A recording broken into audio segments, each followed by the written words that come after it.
Ассаляму алейкум, хайрлах шамлар. Витаю в эфире телеканала АТР. Вы смотрите информационную программу «Бугунь». В студии для вас работаю я, Гульсум Халилова. Следующие 3 часа в этой студии будем обсуждать новости, которые волнуют временно оккупированный Крым, которые волнуют материковую часть Украины и которые волнуют мир. Ну что ж, поехали. Я рада представить гостя нашей студии. Светлана Кушнир, политолог. Витаю вас. Витаю. Давайте к нашей беседе. Сейчас подключим нашего журналиста Романа Спиридонова. Он с нами на прямой связи. Прямо из Ньюзрума он нам расскажет о самых актуальных новостях, которые появились сегодня в информационной повестке, которые непосредственно касаются Крыма. Рома, привет! Что там по новостям? Рассказывай. Приветствую, Гульсум. Картина дня вырисовывается приблизительно такая. В оккупированном Армянске продолжается так называемый суд против Мустафы Джемилева. Оккупанты продолжают вызывать своих свидетелей. И вот один из них на допросе утверждал, что видел, как лидер крымских татар шел навстречу к людям на админгранице Херсонской области с Крымом, а сегодня заявил, что этого не видел. Также он не смог пояснить, почему на допросе пришел к выводу, что был осуществлен прорыв военного отцепления. Кроме того, сегодня он отрицал, что знает про пост ДПС «Турецкий вал» и не видел пункт пропуска Армянска, которых он упоминал в показаниях во время следствия. Оккупанты, напомню, обвиняют Мустафу Джемилева в незаконном пересечении российской границы. Речь идет о попытке национального лидера крымских татар въехать в Крым из Херсонской области в мае 2014 года. Это уже 5-е заседание по сути так называемого суда в оккупированном Армянске. Мы следим за этими событиями. У нас есть комментарии адвоката Николая Полозова, который представляет интересы Мустафы Джемилева в оккупированном Крыму. Подробнее об этом смотрите в наших выпусках. Осужденных российским судом 7 крымских татар поддержали в Москве. Мамы из движения «Родительская солидарность» вышли на Арбат с плакатами и с одиночными пикетами. Они плакаты держали в руках с надписями «Крымские татары не террористы. Борьба с терроризмом в Крыму – это борьба против инакомыслия». Я напомню, что Южный окружной военный суд в Ростове-на-Дону вчера приговорил фигурантов 2-й бахчисарайской группы в так называемом деле про терроризм к нереальным срокам. Эдему Смаилову и Серверу Зикирьяеву приговорили к 13 годам колонии Суворова строгого режима, Сервера Мустафаева к 14, Сирана Салиева к 16, Тимура Ибрагимова 17, Мемета Белялова к 18 и самый большой срок 19 лет колонии строгого режима получил Марлен Асанов. Эрнеста Аметова признали невиновным и отпустили из зала суда. Это был единственный оправдательный приговор за всю историю судов над крымскими татарами. И, как отмечал в своем комментарии все тот же адвокат Николай Полозов, таким образом российская Фемида пытается создать видимость справедливого суда. Мы продолжаем следить за ситуацией с водой в Крыму. Вчера все СМИ растиражировали новость о том, что полностью пересохло Симферопольское водохранилище. Наши журналисты проверили эту информацию. У нас есть кадры, как на самом деле выглядит сейчас оно выглядит. Мы их покажем обязательно. Расскажем о ситуации с водой в Крыму подробно и как крымчане реагируют на графики. Но чтобы сохранить интригу, скажу лишь одно. Там уже начались одиночные пикеты. Еще одна новость пришла к нам из Франции. Там осудили экс-председателя Ассоциации легкоатлетических федераций за получение взятки от России. 87-летнего мужчину признали виновным в причастности к схеме, которая позволила российским спортсменам продолжать участие в соревнованиях, в том числе и в Олимпийских играх 2012 года в Лондоне, хотя им должны были запретить выступать из-за допингов. Подробнее расскажем об этой схеме. И продолжаем следить за коронавирусом. Оккупанты хотят на крымчанах проверить действие российской вакцины против этой опасной инфекции. На полуостров завезли 42 дозы для 21 человека, при том, что только сегодня COVID-19 обнаружили у 78, а 1 скончался. И надо отметить, что Всемирная организация охраны здоровья заявила, что пандемия выходит из-под контроля, и вакцины на сегодняшний день не панацея. Вот об этом мы будем рассказывать в наших ближайших выпусках. Это в 19:00 на украинском и в 21:00 на крымско-татарском. Гульсум. Спасибо большое. Это был наш журналист Роман Спиридонов, прямо из Ньюзрума, который рассказал о том, о чем сегодня будут говорить в вечерних выпусках «Замана» в 19:00 и в 21:00. Смотрите, не пропустите. Ну а вы присоединяйтесь к нашему эфиру. На экраны ваших телевизоров режиссера выводят номер телефона и адрес нашего скайпа. +3 8073 419 41 58. Звоните нам абсолютно бесплатно по Вайберу, ну или по скайпу atr.tv. Наш адрес «Нам важен ваш голос». Действительно, вчера оккупационная Фемида вынесла приговоры крымским татарам суммарно... Антифемида. Антифемида, да, тут даже, да. Суммарно на 110 лет. Посадили крымских татар просто за то, что они крымские татары. Я лично знаю Сервера Мустафаева. Он неоднократно включался в мои эфиры, он был активистом крымской солидарности и постоянно стримил, показывал, когда в Крыму проводились какие-то облавы, обыски. Он включался в наши эфиры и рассказывал про все те нарушения, которые сегодня в отношении прав человека в Крыму чинятся российскими оккупационными властями. И вот вчера вот такие ужасные приговоры вынесли крымским татарам ни за что. Вы знаете, я думаю, что должна быть определенная реакция нашего Министерства иностранных дел. Определенная реакция должно быть заявление все-таки президента Украины. Потому что такие моменты мы не должны упускать. Это первое. Второе. Те, кто получил сейчас сроки. Да, вы абсолютно правы. Ни за что. За то, что они просто украинцы, за то, что они крымские татары, за то, что они отстаивают независимость нашего государства. И фактически они хотят, чтобы аннексированная территория прекратила быть аннексированной и вернулась в состав Украины. Поэтому это борьба с инакомыслием для россиян, для оккупантов.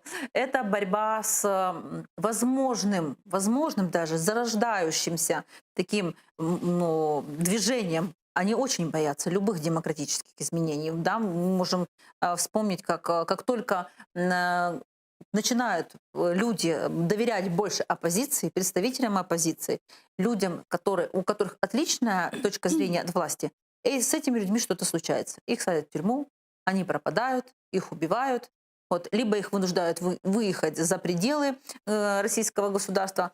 Поэтому мы должны сейчас, во-первых, показать нашим крымчанам, что Украина с ними.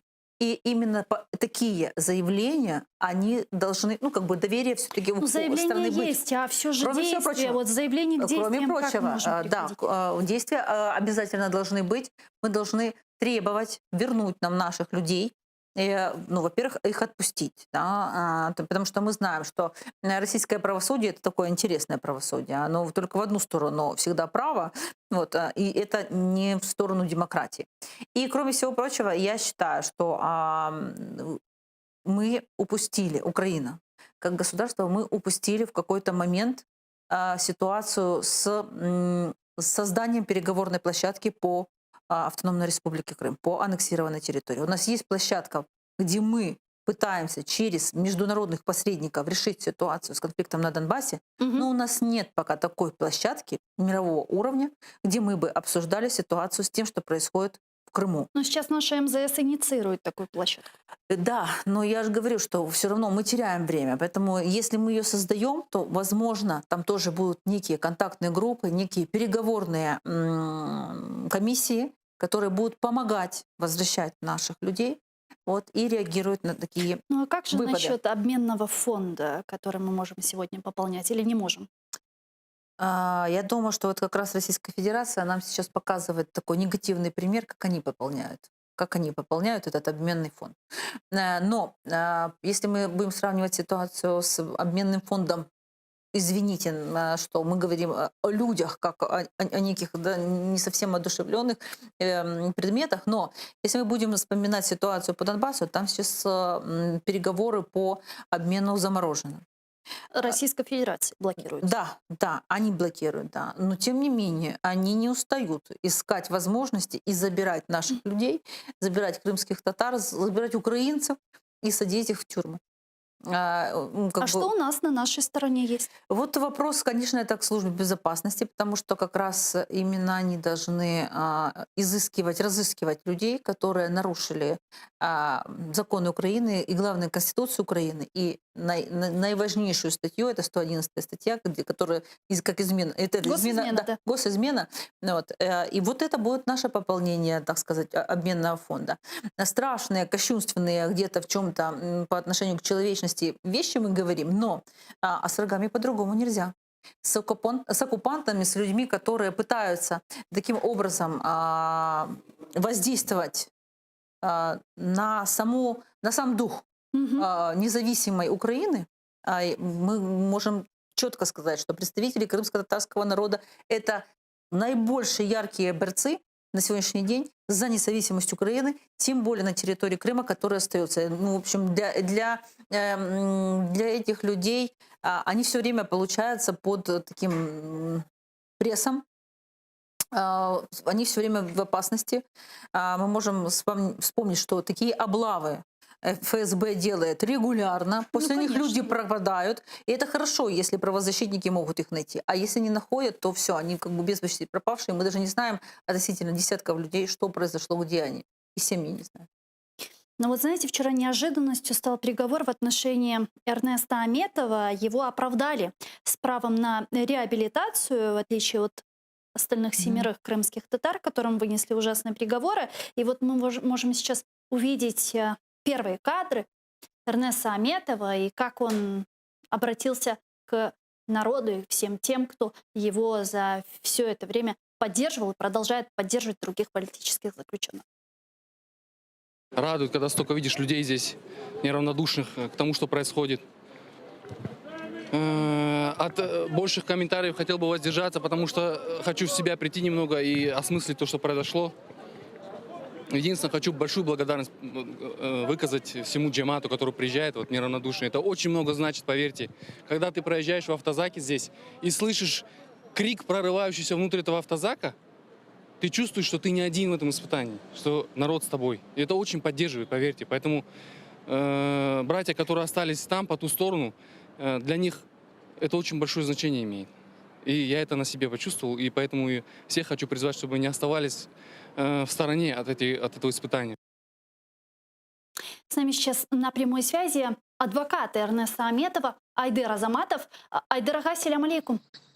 Алейкум селям.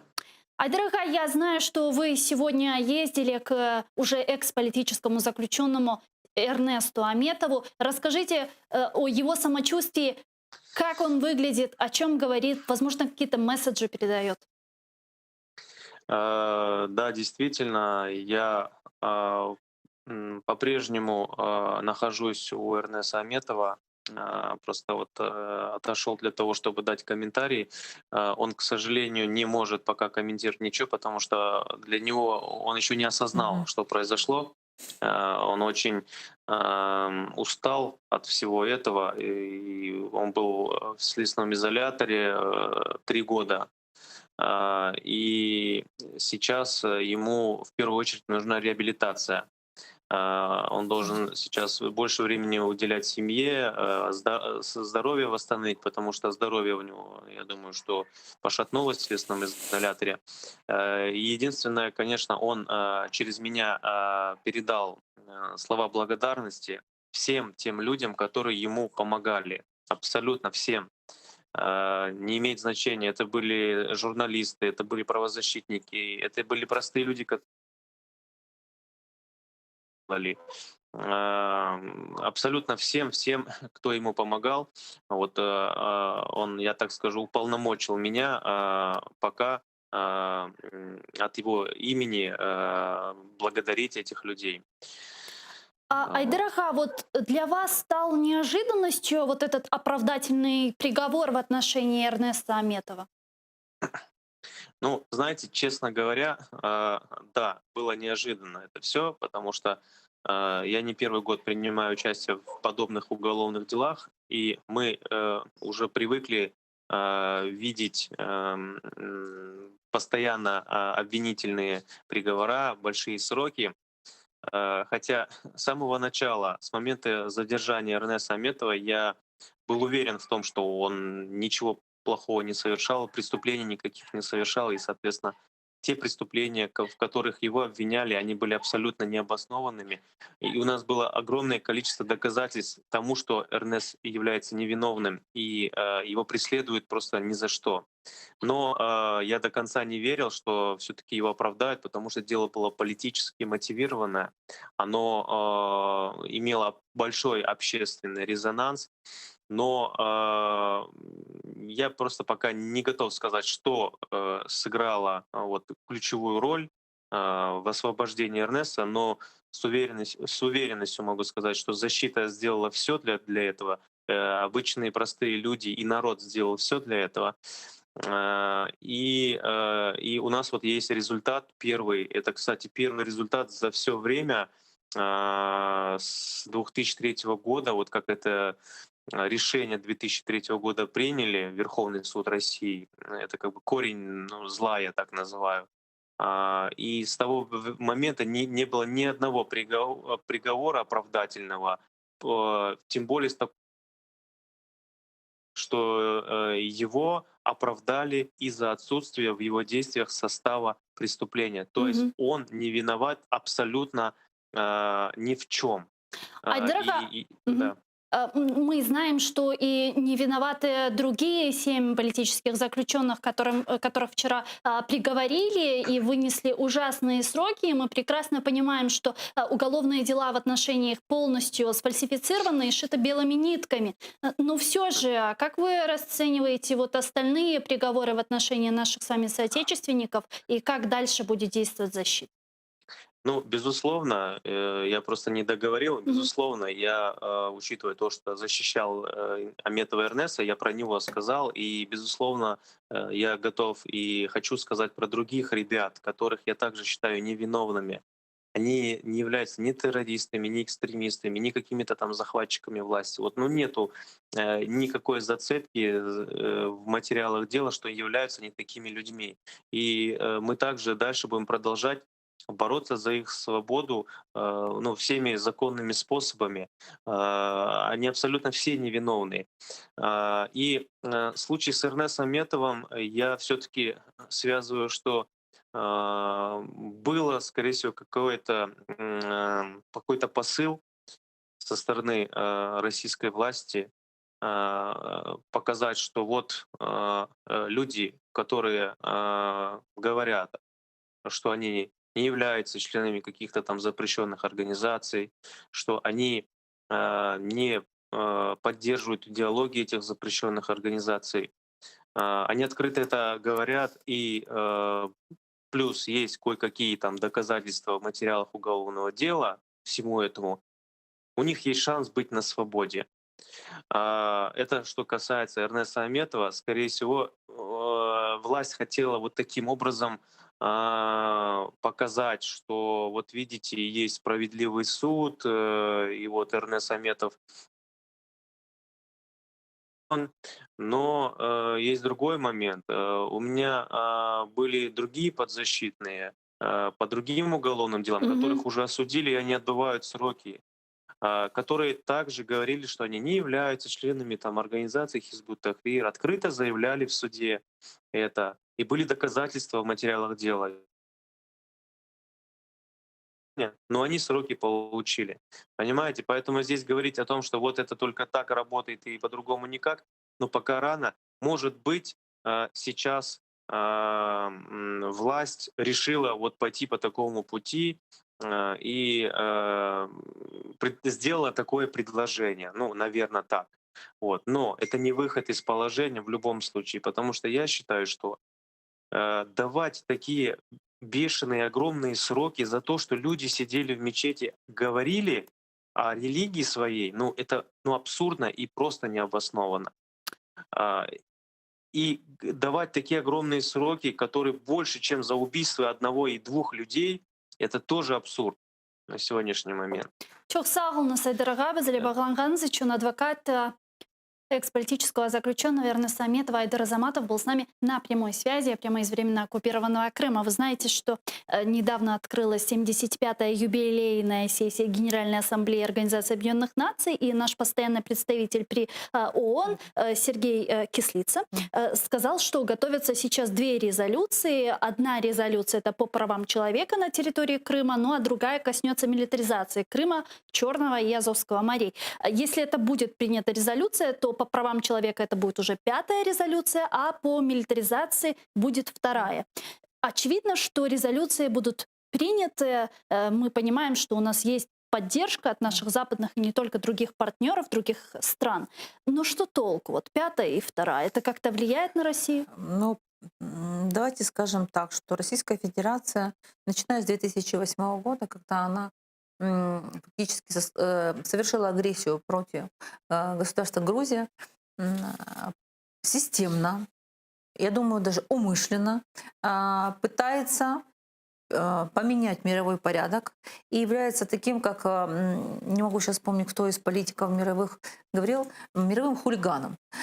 И когда взрослые приходят и смотрят на этого не совсем адекватного подростка, который, кстати, имеет ядерное оружие, на минуточку, и достаточно, действительно, как вы сказали, милитаризированная страна, они вот думают, что делать. Ну, как бы, может быть, переболеет, успокоится. Мы видим, что на протяжении этих уже более чем 12 лет никто не собирается успокаиваться, даже наоборот. А ситуация, которая развивалась в Беларуси и развивается, она как раз свидетельствует о том, что Путин, когда в каком-то из своих то ли встреч с народом, то ли каких-то там интервью говорил, что желание у него такое возродить империю в границах Советского Союза, оно остается. Поэтому все будут работать на это. Я имею в виду власть российская, она будет работать на это. Ну а мир как-то же уже должен на это более радикально реагировать. Мир пытается сдерживать эти захватнические мотивы санкциями. Как бы там ни было, они имеют такой стремучий характер, да, вот такой сдерживающий характер. Но давайте не забывать, что даже после аннексии Крыма даже Меркель сказала, что нужно оставить некое пространство для того, чтобы Путин вышел из этой ситуации с достоинством, да, с лицом. Да, было такое. Мы должны оставить возможность ему выйти там. Но они рассчитывают на некий диалог.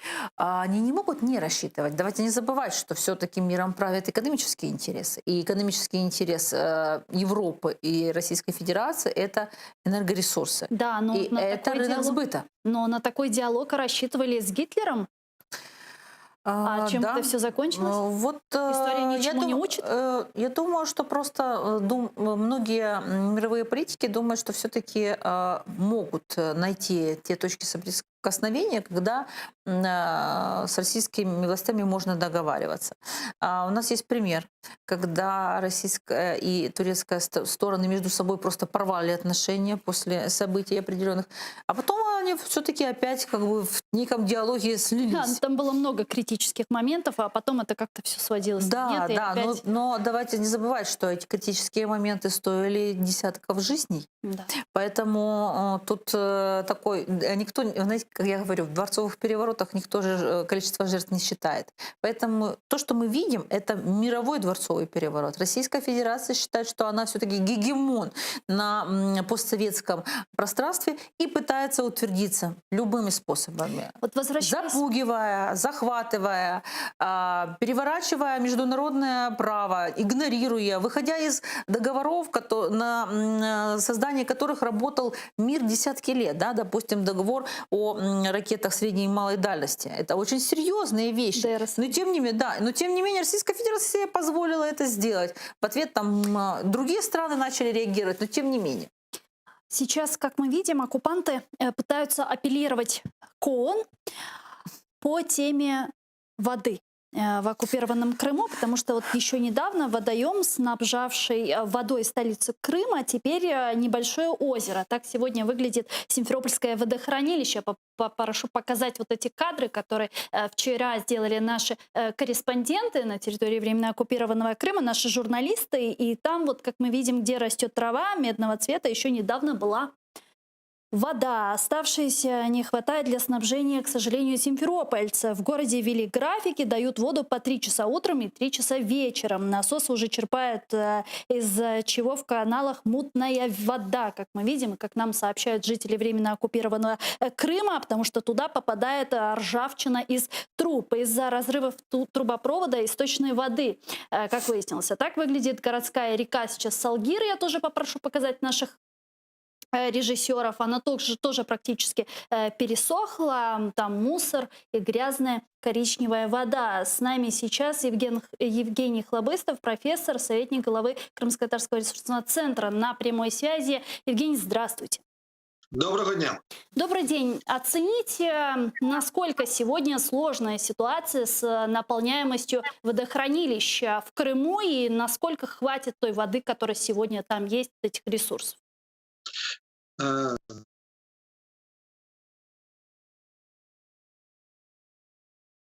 Евгений.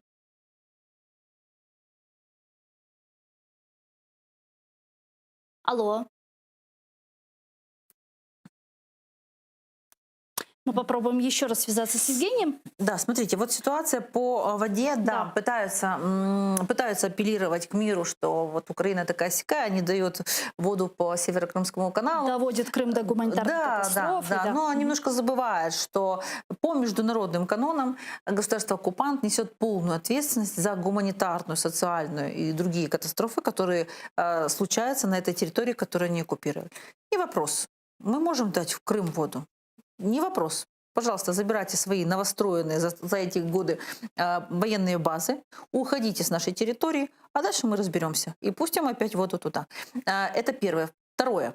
Почему в Крыму не хватает воды? Да, есть определенные проблемы природного характера, засухи, несколько уже как бы лет, да, ну, лето я имею в виду, несколько летних периодов малое количество осадков выпадает, поэтому естественные водоемы не пополняются.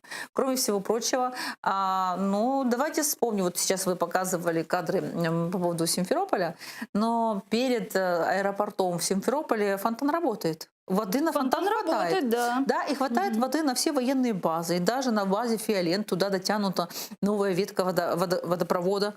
Вот туда воды хватает. Поэтому воду нерационально используют просто. Я думаю, что как раз с точки зрения военной мощи, которую наращивает системно Российская Федерация на нашей территории, оккупированной в Крыму, они действуют рационально. Они воду отбирают. Я же говорю, население, как бы, ну, хватит вам воды, хорошо, не хватило, это ваши проблемы. На людей наплевать. Да, им нужно пополнять запасы и технические моменты, когда это нужно для целей военных. А чего они пытаются добиться, апеллируя к ООН?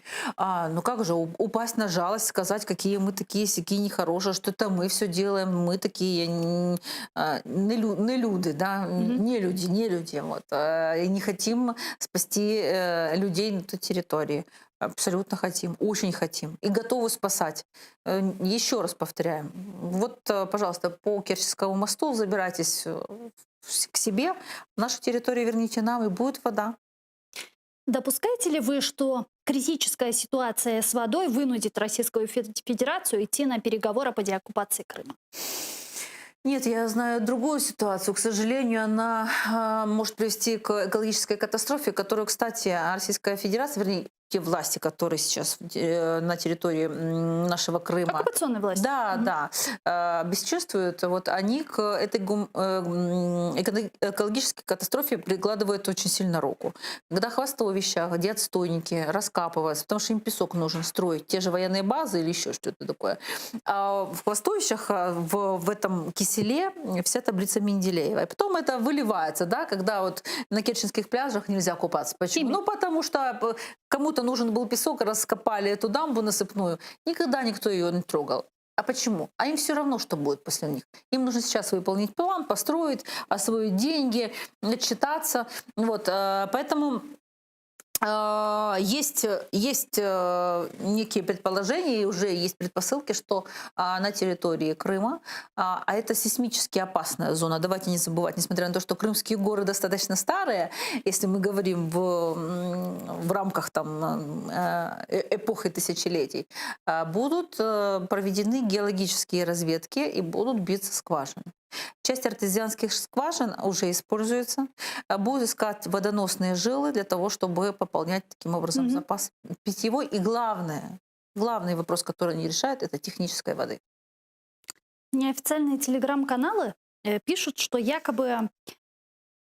у них источники якобы из офиса президента, и вот они пишут, что якобы в ОП есть огромное количество экспертов, которые поддерживают мнение, что воду в Крым надо пускать, и сделать это нужно как вот гуманитарный шаг от Украины в отношении своих граждан, живущих на этой территории. А каким будет ответным гуманитарный шаг? В эти телеграм-каналы не пишут, что вообще предполагает офис президента, эти многие эксперты, которые там якобы есть, хотя, насколько мне известно, их там не так много. Вот, а какой будет ответный шаг? Такой вариант, что действительно в офисе президента задумываются над этим? Я просто почему? Вот недавно вы, наверное, смотрели интервью Андрея Богдана, где он говорил, что якобы есть какая-то договоренность, заключенная там Андреем Ермаком и так далее, там ряд пунктов, вы нам воду, вы нам то и так далее. Я вам скажу, что нормандская встреча в декабре состоялась именно тогда, когда Украина вытащила эту козырную карту, карту Крыма. И начала говорить, ну хорошо, вы не хотите встречаться в формате президента нормандской четверки, но мы тогда ставим вопрос относительно Крыма, деоккупации и всего прочего. И российская сторона пошла на попятную. Для них очень болезненная ситуация, когда мы говорим о Крыме. К сожалению, мы о Крыме говорим мало. Я имею в виду на официальном уровне. Кроме всего прочего, да, есть это преснопамятное интервью Богдана, есть некие договоренности, они должны были быть, по-другому никак, потому что Козака и Ермака объединяет же очень давние отношения через родителя, через отца. Понятно. Андрея Борисовича. Вот, поэтому там своя песня и своя история.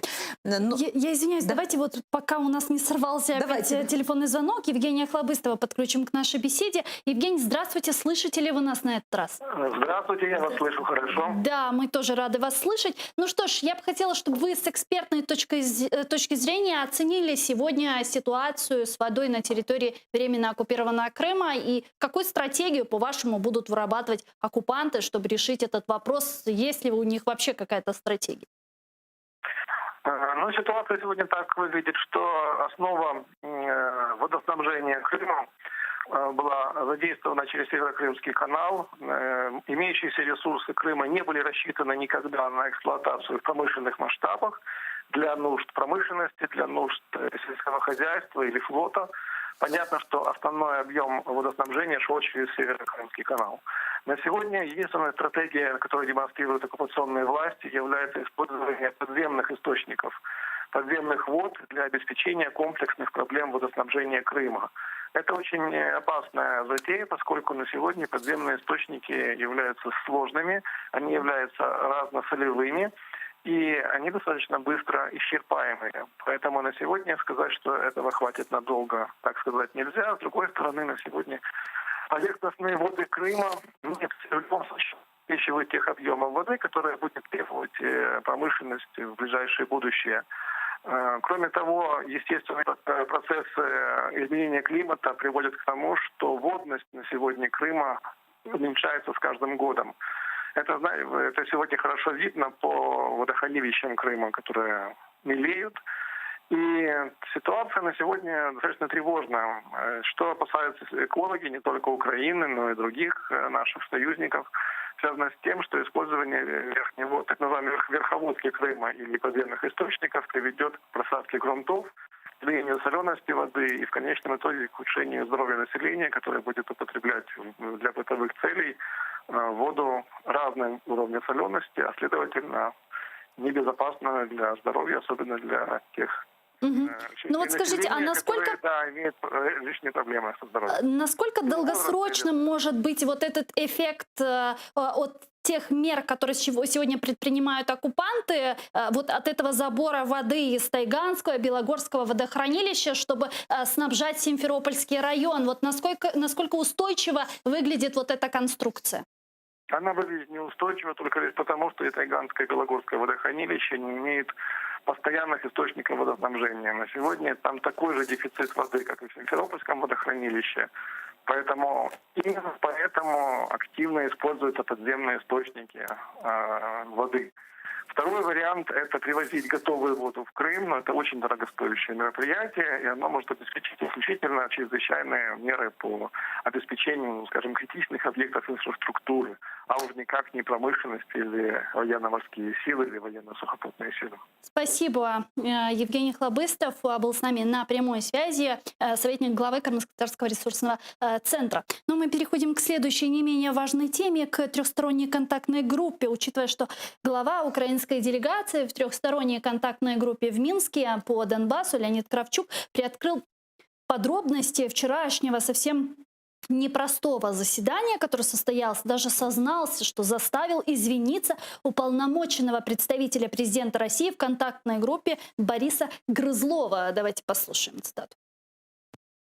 Пан Гризлов, відповідаючи на запитання членів відеоконференції, звернувся до українських делегацій, що, мовляв, ви задаєте питання, але це питання ОРДЛО, тому що це територія, що належить ОРДЛО. Звичайно, я не міг не відреагувати. Я попросив Гризлова вибачитися за таку неточність, бо це українська територія, вона визнана всіма міжнародними документами, до речі, і президентом Російської Федерації.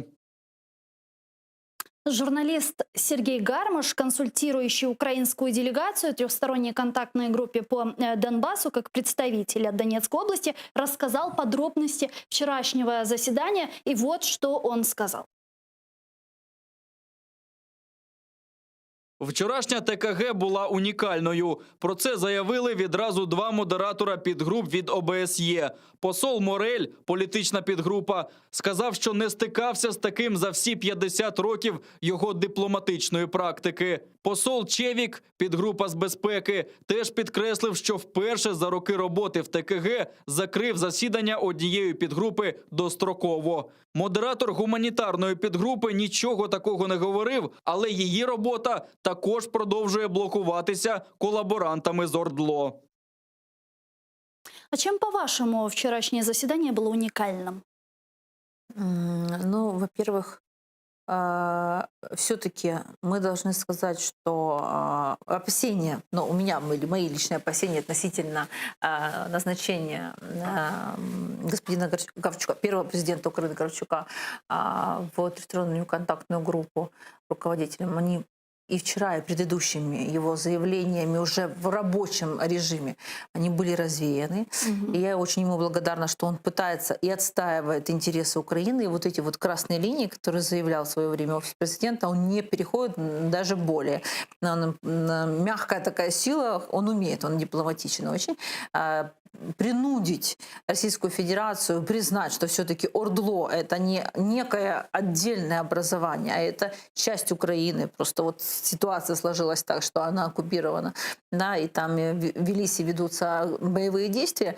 Это тоже надо еще смочь. Это первое. Второе.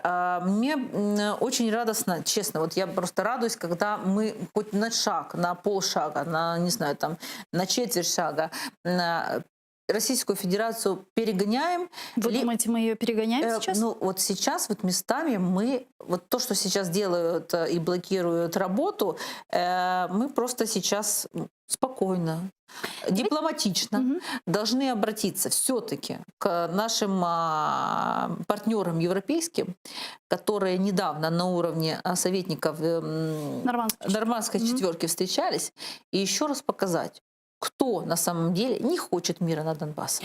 Денис Казанский с нами сейчас на прямой связи, журналист и представитель Украины в трехсторонней контактной группе по Донбассу. Денис, здравствуйте. Здравствуйте. Вы сегодня написали, что русские ультимативно ведут себя в вопросе обмена пленными. Вот расскажите, какой именно ультиматум сегодня выдвигает российская сторона? Ну, это не сегодня. сегодня, это уже последние несколько встреч, они говорят, что вообще отказываются продвигаться в каких-либо вопросах. Если украинский парламент не отменит свое постановление о местных выборах очередных, которое было принято 15 июля, где Россия названа агрессором, которая, по их мнению, нарушает Минские соглашения, то есть они уцепились вот за это постановление, и уже там несколько последних заседаний фактически нет диалога, и мы просто, вот они говорят, что мы отказываемся что-либо дальше обсуждать, обмениваться пленными там и так далее. То есть для них вопрос, получается, своих пленных вообще не важен. Они не вспоминают о своих людях вообще абсолютно.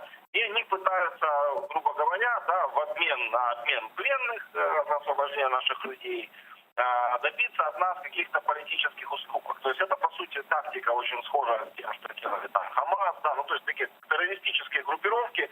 То есть это не обмен пленными в классическом смысле, а это именно обмен заложников на выполнение политических требований. То есть это террористическая тактика.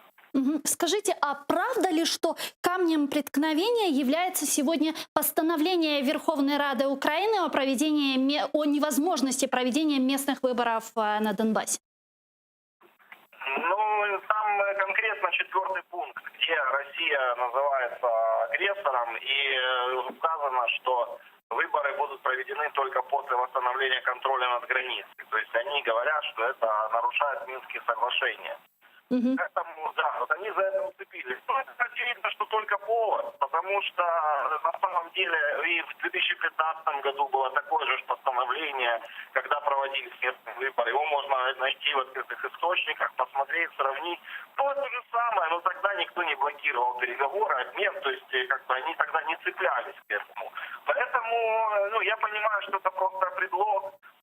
И они почему-то по какой-то причине сейчас решили вообще полностью заблокировать переговоры и никуда не двигаться. Ну, как одна из версий, возможно, это потому, что они ждут выборов в США и хотят посмотреть, кто победит, и в зависимости от этого будут выстраивать дальнейшую стратегию, потому что они там увязаны, они действительно, наверное, не понимают, что им делать там в ОРГЛО, потому что там ситуация тупиковая, и Украина, ну, однозначно требования, которые они выдвигают, невыполнимы, поэтому мы вот уже какое-то время не можем никуда продвинуться, и идет топтание на месте. Денис, а видите ли вы в целом тогда, если Российская Федерация постоянно блокирует эти переговоры, видите ли вы смысл участия Украины в такой площадке, учитывая, если я не ошибаюсь, вы меня поправите, вчера представитель ОБСЕ сказал, что за 50 лет своей практики в переговорных процессах он такого еще не видел? Ну, как вы понимаете, есть смысл или нет смысла, это такие вопросы, наверное, риторические. Дело в том, что у нас ничего нет другого, да, кроме Минских соглашений. Вот есть люди, которые говорят, что они неэффективны, критикуют. Да и я сам, в принципе, могу сказать, что толку от них не очень много. Но вопрос, а что взамен? Взамен-то ничего нет. Если мы завтра проснемся в реальности, в которой нет Минских соглашений, они, например, денонсированы, то тогда возникает вопрос, что нет вообще никаких ограничений по использованию какого-либо вооружения. Возобновляется горячая фаза войны с наступлениями, с маневрами и так далее. То есть вряд ли кто-то этого хочет.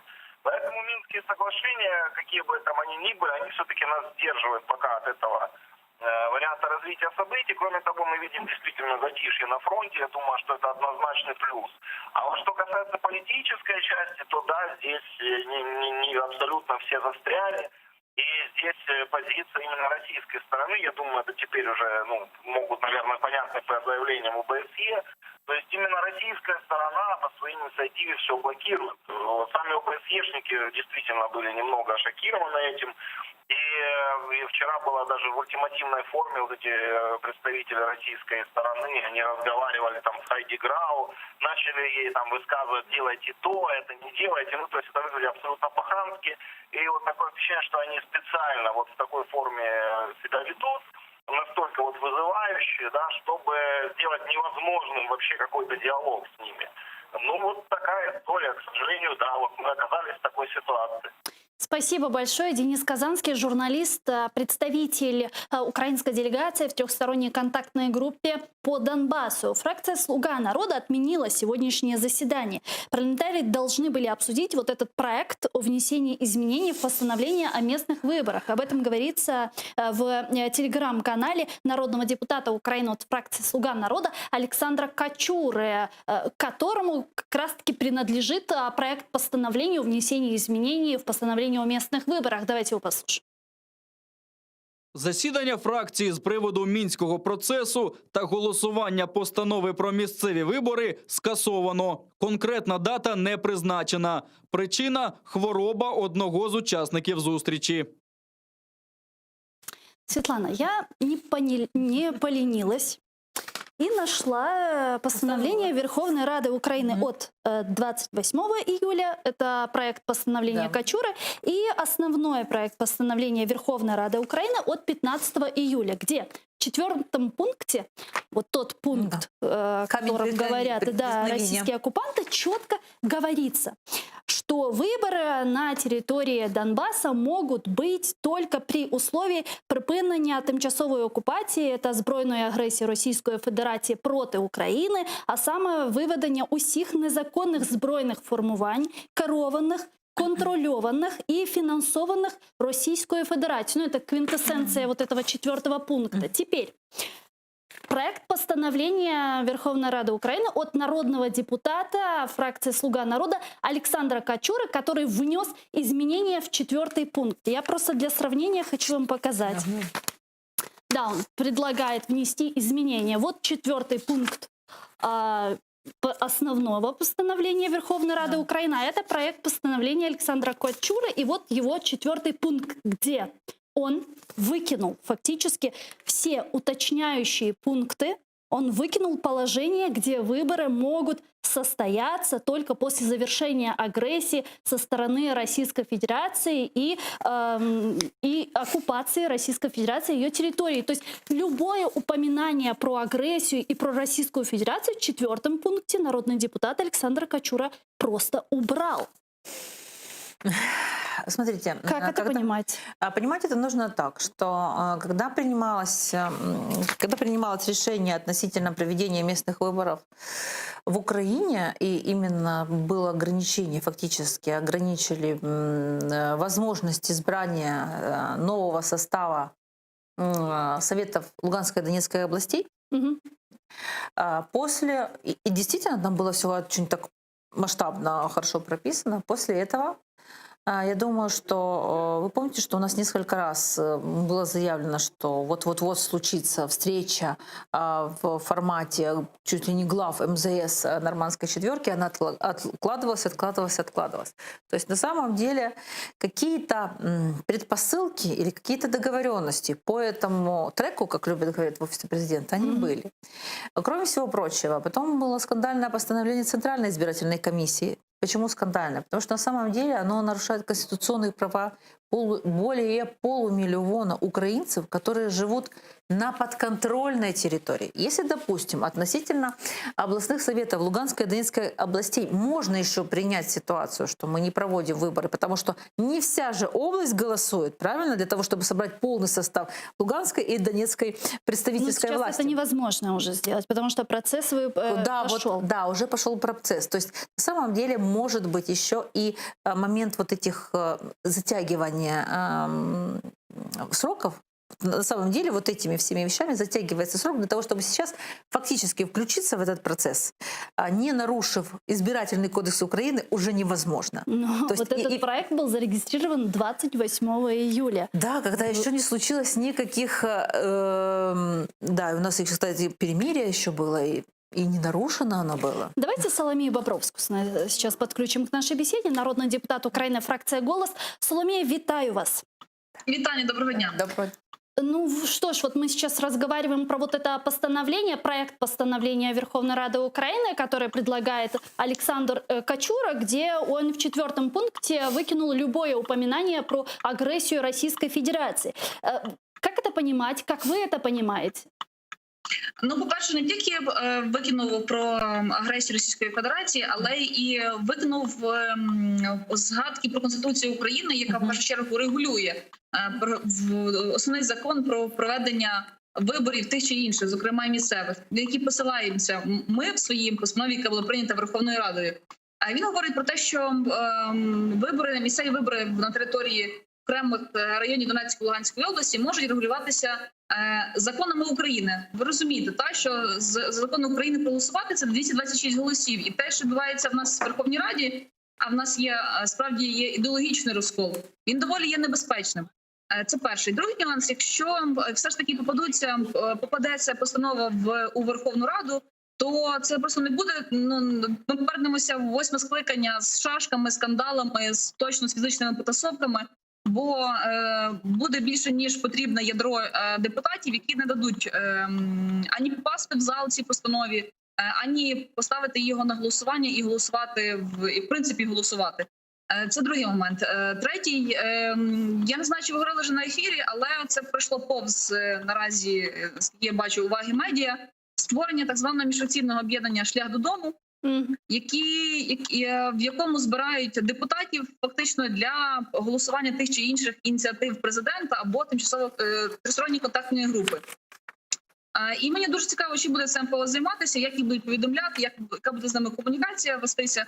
Але наскільки я знаю, людина, яка відповідає за створення МФО, пан Трухін, це не просто людина адміністрації президента, але й, ще раз, та, яка буде акумулювати голоси, які будуть необхідні для тої чи іншої постанови, закону в рамках Донецьких і Луганських областей. І це, як на мене, є погані дзвіночки і знаки того, що відбувається в Раді. І, власне, мало що пояснювати, від чого це МФО, окрім загальних фраз і тез, яка буде функція, які закони будуть носитися, чи буде підніматися, наприклад, обговорення законопроекту чи будь-якого іншого законопроекту, який буде стосуватися чи то амністії, чи перехідного правосуддя, чи знову ж вернусь до цієї постанови про вибори 25 жовтня, зокрема, на територіях окремих районів Донецької та Луганської областей. Не забагато є питань, але точно це буде градус височезний, і точно будуть потасовки, і ця постанова не має права бачити зал. Дуже дякую вам, Соломія Бобровська, народний депутат України, фракція «Голос», була з нами на прямому зв'язку. Дуже дякую. В случае, если проект постановления вынесут в Верховную Раду Украины, вы себе представляете, что будет?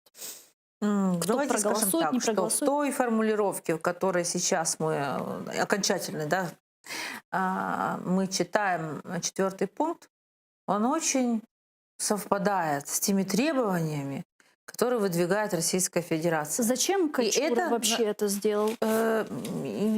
Знаете, уступка Кремлю? Возможно, знаете, в кулуарных договоренностях надо было показать, что мы таки по этому пути идем, но на самом деле украинское общество не примет такой капитуляции. На самом деле это путь к капитуляции.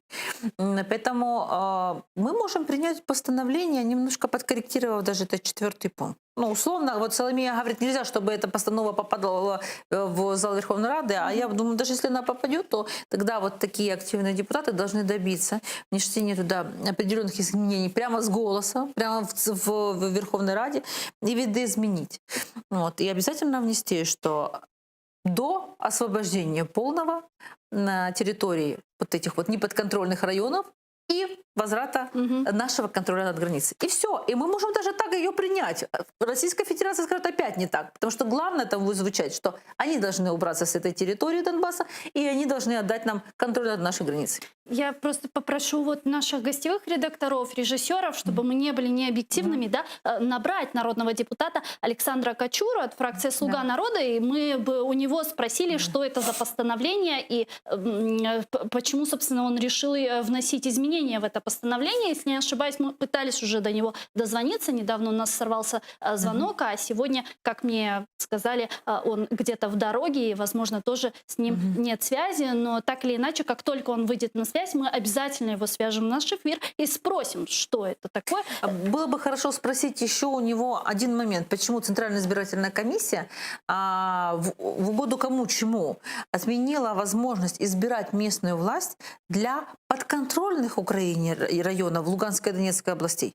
Вот ведь еще какая заковыка. Я, если честно, думала, что вот эту вот ситуацию на переговорах в Минске будут использовать как некое показательное, да, что вот мы не проводим выборы в Донецкую и Луганскую области, потому что мы хотим, чтобы представительство было полностью всей территории, и оккупированной, и не оккупированной, ну, с учетом того, что мы априори знаем, что там очищена территория, там нет российской, ну, нет оккупантов, нет российских войск, и наша граница, мы ее контролируем.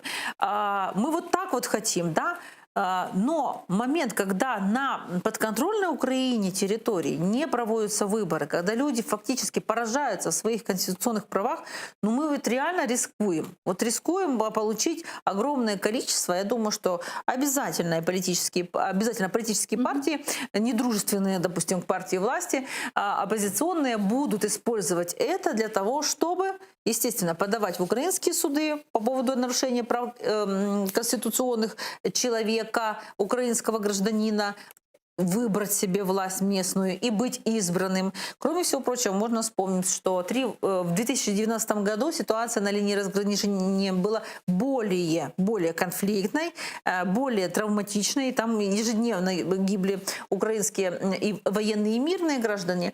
Но тогда же выборы 3 раза провели. В этом году у нас было перемирие 42 дня, а потом была некая вспышка, теперь опять там тишина, плюс-минус, можем так сказать. Вот. В чем проблема? Какой аспект безопасности сейчас может быть таким краеугольным камнем, чтобы представители Щастинской ОТГ, Объединенной территориальной громады, не могли выбрать себе голову и не могли выбрать себе состав совета? В чем проблема? Если это дипломатического характера проблема, я бы еще как-то это приняла. Я бы сказала, да, вот мы пытаемся показать, что мы не проводим выборы до тех пор, пока хотим провести выборы вот на всей территории. Но это заявлено не было. Поэтому я считаю, что это пример неконкурентной, вернее, на такой политической борьбы неконкурентными методами. Видимо, партия власти теряет там свои позиции, поэтому попыталась, скажем, условно избежать такого оглушительного провала, поэтому запретила людям выбирать. Хотя, вот нельзя. Вот если есть Конституция, вот давайте все-таки в этот зеленый коридор законности войдем. Вы сегодня упоминали уже Беларусь. Я предлагаю перейти к этой теме и обсудить еще немного события, которые происходят в Беларуси, учитывая, что Европейский парламент признал Координационный совет представительским органом белорусского народа. А также евродепутаты не признали выборы в Беларуси. Об этом говорится в резолюции Европарламента, принятой 17 сентября. Документом признается, что выборы президента Беларуси 9 августа проводились с грубыми нарушениями всех международных стандартов. Также после 5 ноября, когда истечет срок полномочий авторитарного лидера Александра Лукашенко, Европарламент перестанет признавать его действующим президентом Беларуси. Вчера лидер белорусской оппозиции Светлана Тихановская пообещала президенту Беларуси Александру Лукашенко гарантии личной безопасности только в том случае, если он уйдет из власти мирно. Об этом говорится в ее интервью «Левому берегу». Предлагаю послушать цитату. Звичайно, якщо мирно піде по-людськи, то така ймовірність є. Особисто я повинна говорити за всіх людей. І думка всіх людей буде враховуватися в цьому питанні. Ирина Славникова, официальный представитель канала «Белсат» в Беларуси, с нами сейчас на прямой связи. Ирина, здравствуйте. Добрый день. Добрый день. Расскажите, какие у вас последние новости, что сейчас происходит в Беларуси? Ну, из новостей таких, что у нас неожиданно вдруг проводится секретный концерт в поддержку Лукашенко, который проводился Русским союзом женщин. Да, одна из самых великих, больших концертных площадок Минск-арена. Туда мы даже не знаем, там журналисты пытались узнать, кого привозят. Привозили автобусами, видимо, с регионов, с областей, приверженцев действующего президента. Ну и в эти минуты как раз и проходит этот концерт. А разве таких много? Разве такие остались в Беларуси? Ну, как видите, остались. То есть, ну, у нас, например, могут государственные предприятия просто по безнарядке им сказать: вот от вашего предприятия 100 человек, от вашего предприятия 50 человек. Контрактная система, и люди просто не могут отказаться из-за угрозы потери работы. Очень похоже на временно оккупированный Крым, куда на выборы тоже заставляют идти, угрожая, что лишатся работы. Ну, вы знаете, можно в некоторой степени проводить такие параллели, что, например, с такой же злостью как бы силовые органы срывают с домов бело-красно-белые флаги, которые сейчас очень популярны среди населения. И вот буквально читала, что то же самое было в оккупированной территории с украинским флагом. Ну, у нас проходят как бы похожие проблемы сейчас. Да, но у нас сажают на территории Крыма тоже за украинский флаг. Вот один из ярких примеров — это политический заключенный Владимир Балух, которого просто посадили за то, что он вывесил украинский флаг. Вот что я хотела спросить. Вот Тихановская, она пообещала Александру Лукашенко гарантии личной безопасности, если он сам оставит пост президента Беларуси. Вот как вы считаете, это вообще важное высказывание для Лукашенко и для его окружения, учитывая, что он неоднократно говорил, что власть отдавать он не собирается? Ну, если бы Александр Лукашенко вел такие цивилизованные как бы разговоры, он говорит, что он не знает этих людей и не собирается с ними разговаривать. И думаю, что другой бы человек, может быть, прислушался к этому, что может уйти как бы с гарантиями безопасности, где-то там пересидеть в Ростове, в другом месте, неважно.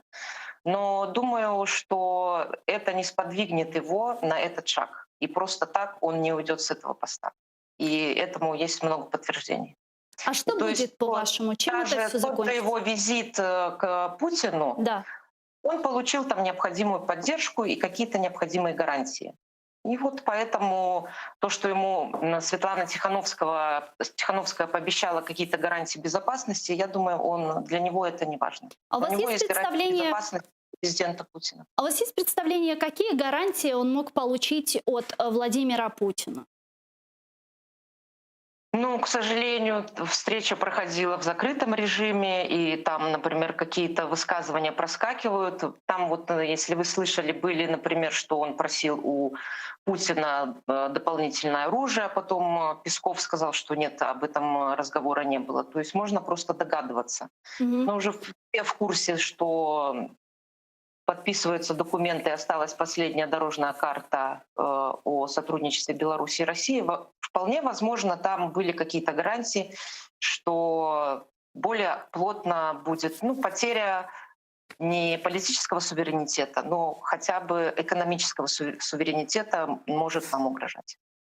Ну вот сегодня Европарламент не признал результаты выборов президента в Беларуси. Это вот как вы это оцениваете с политической точки зрения? Какое это имеет значение?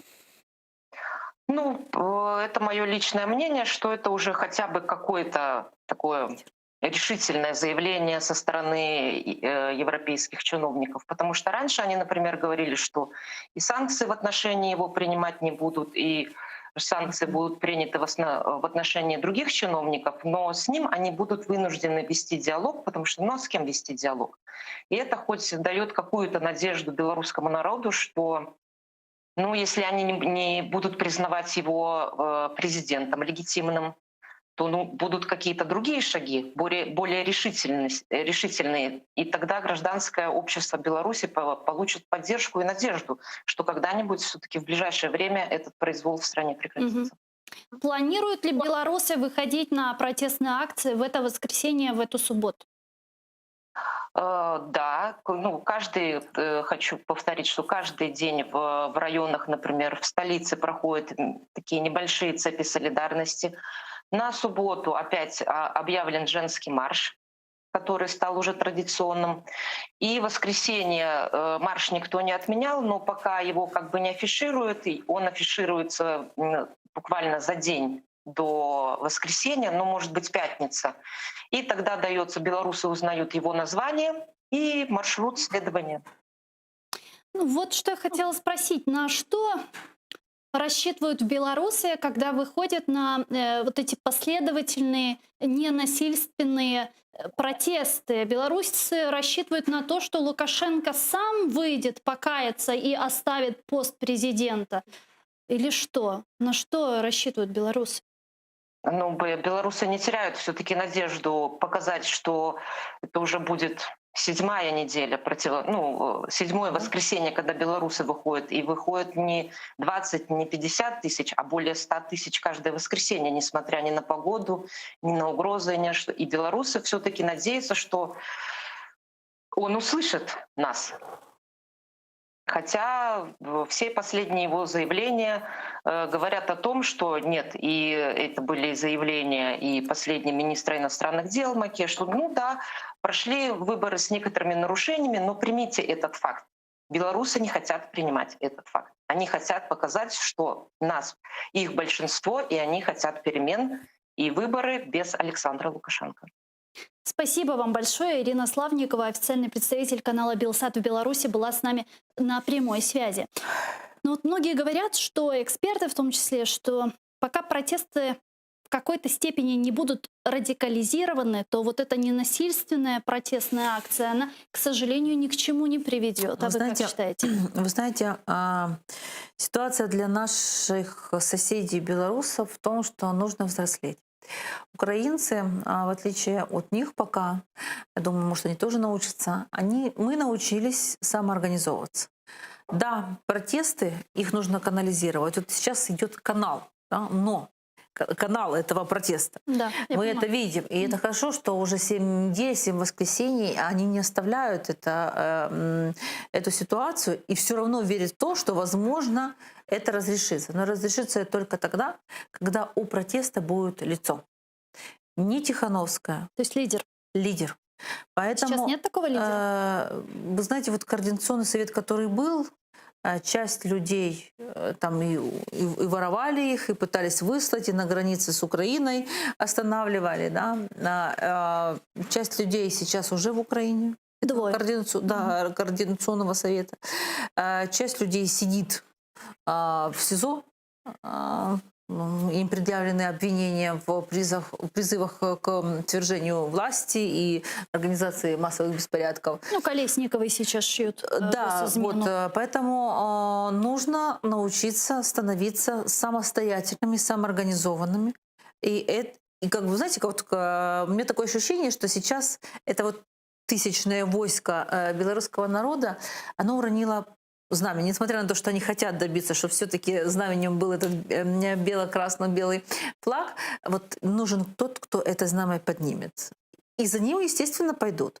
Но мы же видим, что вот все те, кто пытается поднять это знамя, да, их либо выдворяют, либо сажают и полностью обезглавливают протест. Потому что не научились защищать своих. Но они что должны сделать? Забаррикадироваться где-то? Ну, возможно. Слушайте, ну у нас же есть пример, когда наша Рада Майдану, она фактически нашла помещение и организовывались, и кому надо было помогали, кому надо было там кого-то лечили. То есть мы уже даже, знаете, мы даже не анализируем того, что мы умеем. Белорусы этого еще не умеют, не могут, к сожалению. Поэтому есть еще один момент, с чего все начиналось. Я считаю, что Тихановская это все-таки человек случайный, и то, что она находится на территории другого государства, не дает возможности вот этому вот самоорганизации случиться. Вот многие белорусы верят, что все-таки она победила, да? Хотя Центральная избирательная комиссия Республики Беларусь говорит несколько другое. И вы знаете, что Украина вчера приняла постановление, непризнание выборов, это очень серьезно. Тем более, что недружественные действия представителей белорусской власти и самого господина Лукашенко, они к тому нас просто подтолкнули. Мы пытались вести конструктивный диалог. но нас все время обвиняют в том, что мы там поставляем или как бы там экспортируем цветные революции, что именно мы, Украина, есть фактор дестабилизации. Вот буквально недавнее заявление того же президента Лукашенко, что все, вот, и во всем виноваты украинцы. Это они хотят, чтобы в Беларуси был Майдан. Да нет, мы хотим, Но чтобы... он назвал Украину форпостом политических провокаций. Да, вот видите, вот прям дословно. Вот. Нет, Украина хочет, чтобы белорусское государство состоялось. Потому что когда вокруг тебя есть сильные соседи, сильные и дружественные к тебе соседи, это же хорошо. Кроме всего прочего, вот еще один маленький... Мало времени, но, к сожалению. Маленькая ремарка, 30 секунд. Я считаю, что несостоявшееся и публичное несостоявшееся государство, которое должно было быть подписано соглашение 7 декабря, день рождения Путина 2019 года, это была публичная пощечина Лукашенко Путину. Потому что на уровне технических директоратов все было согласовано. И должно было уже с нового года, 2020, работать объединенное правительство Российской Федерации и Республики Беларусь. Что теперь будет с Лукашенко? Вот теперь случится просто не мытьем, так катанием. Теперь все равно это случится. Просто с оттяжкой. Ну вот с оттяжкой по времени.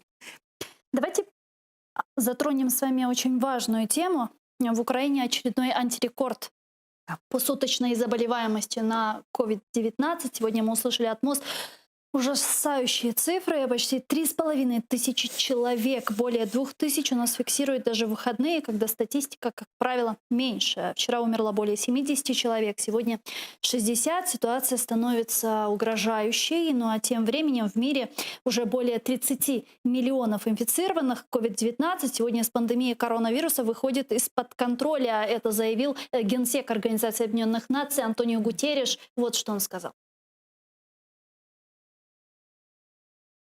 Спалах все ще виходить з-під контролю. Одна вакцина не може вирішити цю кризу і вже точно не в найближчому майбутньому. Нам необхідно значно розширити нові та наявні інструменти, які можуть допомогти в нових випадках і забезпечити життєво важливе лікування для придушення передачі і порятунку життів, особливо протягом наступних 12 місяців.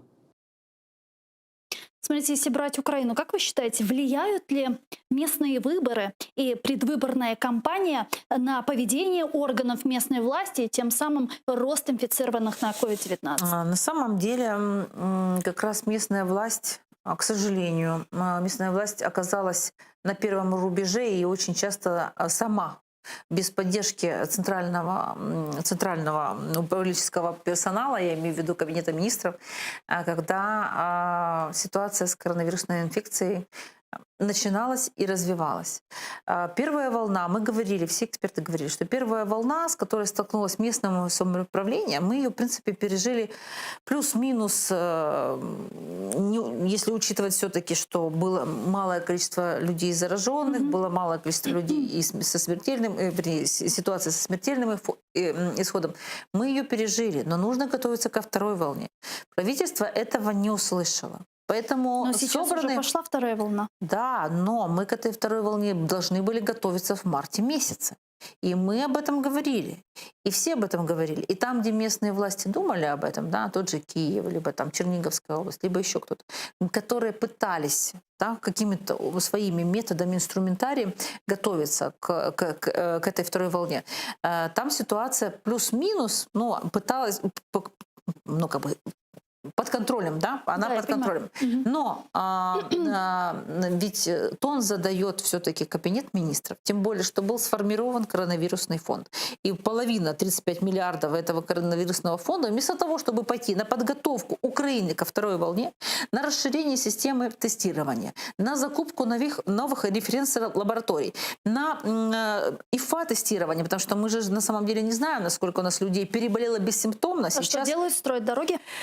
Да, решили строить дороги для того, чтобы вот накануне местных выборов попиариться на самом деле, открывая, перерезая эти ленточки, рассказывая, как мы это все сделали. То есть все-таки местные выборы очень влияют на рост инфицированных? Местные выборы влияют, ну, во-первых, поведение власти центральной, оно дало возможность местному самоуправлению в той ситуации, в которой случилось, искать выходы. Вы помните, что часть мэров городов, когда начали вводить зонирование, были очень против того, что их города, их территории попадали в красную зону, потому что нужно было останавливать транспорт, нужно было останавливать фактически экономику.